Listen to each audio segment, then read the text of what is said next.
Electrical safety in private rented property. So, as of the 1st of July of 2020, every single new tenancy that you create will need to have a 5-year EICR before the tenancy starts.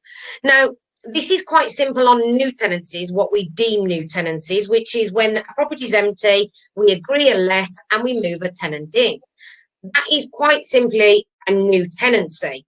I'll cover what else incorporates new tenancies in a few bullet points, okay? So every new tenant that you move into a property, you must have a 5-year EICR as of the 1st of July of this year.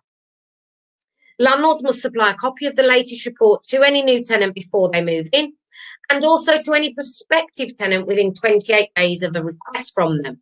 So if you take a holding fee from somebody and they're not due to move in for, let's say, 2 months because the property is still tenanted, but they ask you for a copy of the electric cert with immediate effect, you in theory need to supply them with that within 28 days, whether you have one or not. You will need to get one done and supplied to them. Now, what is a new tenancy? So, in the eyes of the law, a new tenancy is one of 3 things. It is a new tenancy where a property is void and a new tenant moves in on a new tenancy agreement that might start tomorrow or the next day. It is also a renewal of tenancy. So if you have a tenant that moved in, let's say, 26th of October 2019, and they were renewing again on the 26th of October 2020, and you were renewing for a further fixed term, then that is a new tenancy. And before you renew that tenancy, you must have a valid EICR. Okay, absolutely must be there if you are going to renew.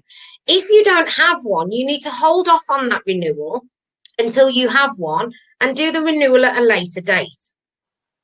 Now, the third new tenancy that the legislation deems a new tenancy is one that I completely disagree with, but it's what's called a statutory periodic tenancy. So if you do a tenancy with a tenant that is just a standard AST and doesn't have a clause within the agreement that creates a contractual periodic tenancy, it would automatically become what's called a statutory periodic tenancy, which means it's become rolling by law. Now, all statutory periodic tenancies are new tenancies, and therefore, if your tenancy goes rolling since the 1st of July and falls under this category, you must have an EICR. Now, this is where it's causing a lot of landlords, a lot of agents confusion. And I am going to cover SPT and CPT in further detail. Before I carry on, Ali, can I just ask you, Ben's in Wales, and I'm so not used to having Welsh people on here. I do not think, in fact, I already know the answer. I know the answer. EICRs are not the same for Wales under this piece of legislation. This, your electrical safety regulations are covered under Rent Smart Wales then. And I believe that the obligation is placed on you under Rent Smart Wales to ensure compliance with electrical safety. But Ali, can I just ask you to Google the electric regs just to make sure that it's England? But I'm 95% sure that is the case. Now, the electrical safety regulations in England, we're going to say, applies to all tenancies apart from resident landlords. So unless you have a landlord that lives in the property, i.e. they're renting out one of their rooms, then all of your tenancies would require an EICR. Many questions were asked when this came out about 10-year certs, because many homeowners, when they have an electrical installation certificate, are given a 10-year certificate because it's their own home. Now, these will not be applicable under the regulations unless they fall within that 5-year period. So examples so that you understand, if an EICR that has a 10-year lifespan was done in 2016, in theory, that would expire in 2026. For the purposes of renting out your property, that will expire in 2021. So you can accept it now, but you will need to do a new one in 2021 because it can only last for a maximum of 5 years. So another example is if you had one with start a 10-year cert in 2014, although the expiry date on the cert would say 2024, for the purposes of this legislation, it wouldn't be valid and you wouldn't be able to use it for any new tenancy that's commencing right now. Now, we do have a period of time where we have to start working on our retrospective tenancies. So basically, all tenancies, regardless of when they started, are to have an EICR by April of 2021. So everybody then will have to have an EICR as of the 1st of April 2021. So as an agent, you can imagine we're working really, really hard because we don't want all of them done now and all of them done another bulk of them in 5 years' time. So we're working really hard on this. Ali's disappeared, but that's okay, Ishmael. I can see your question. If you already have a valid EICR certificate lasting 5 years, but after a year, new tenant moves in, do you have to do another? No, you don't. Exactly the same as gas certificates, which last for a period of 12 months. So if a tenant moves out after 10 months, your gas cert would still be valid for the 2. But you will need to renew it upon the anniversary of the 5 years. And what recommendation is in place, Ishmael, is that somebody does a visual inspection of the electrics at change of tenancy. And all visual inspection means is that somebody, and it could be an inventory provider, it could be you as the landlord, goes round and you certify that the sockets are not cracked, the light switches are not cracked. There's no visual evidence that the electrics are have deteriorated. That is a best practice recommendation and will cover your belt and braces, but no, you do not need a further EICR. Okay. Annie, can I ask you to read the other question so that I can have a drink?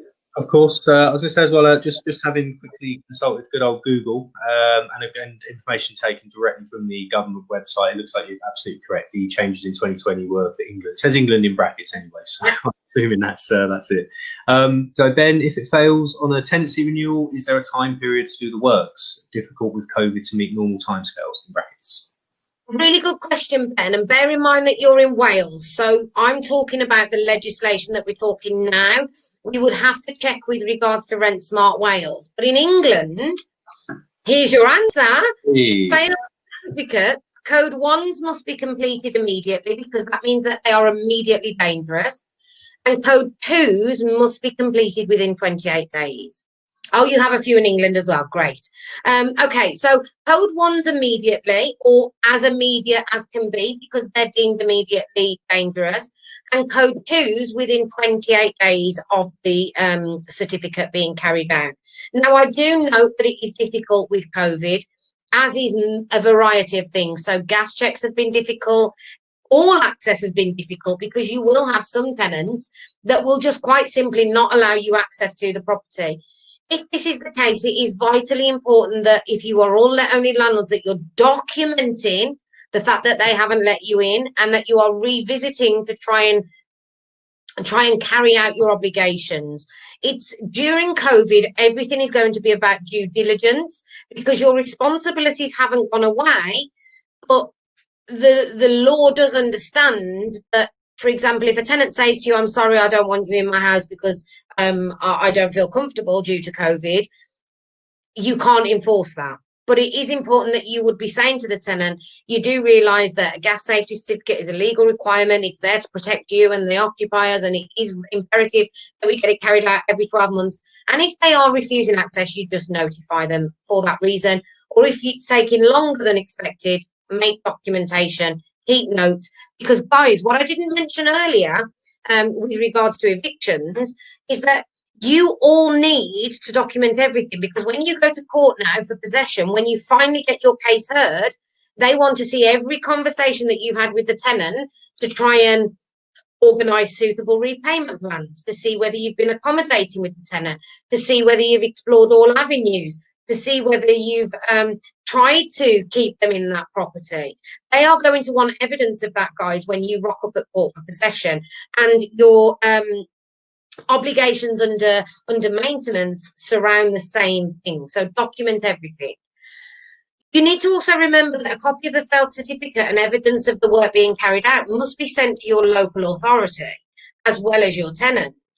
Now, who do we send it to? Because all of our local authorities didn't have a clue. We started sending them certificates and they said, why are you doing this? Is this spam? speak to your local authority and ask them, what email address do we send these failed certificates to due to the new changes in legislation? Because, guys, this brings proven breaches of the regulations can actually result into up to a £30,000 fine. And that's enforceable by the council, which means the council put the money in their pockets. So there's huge benefit to the council to prosecute landlords that fail to comply. Just one final thing to note on electric safety. This does not form part of the Deregulation Act. So therefore, if you don't issue the electric safety certificate at the start of tenancy, unlike if you haven't issued the gas cert, you can still serve Section 21 validly.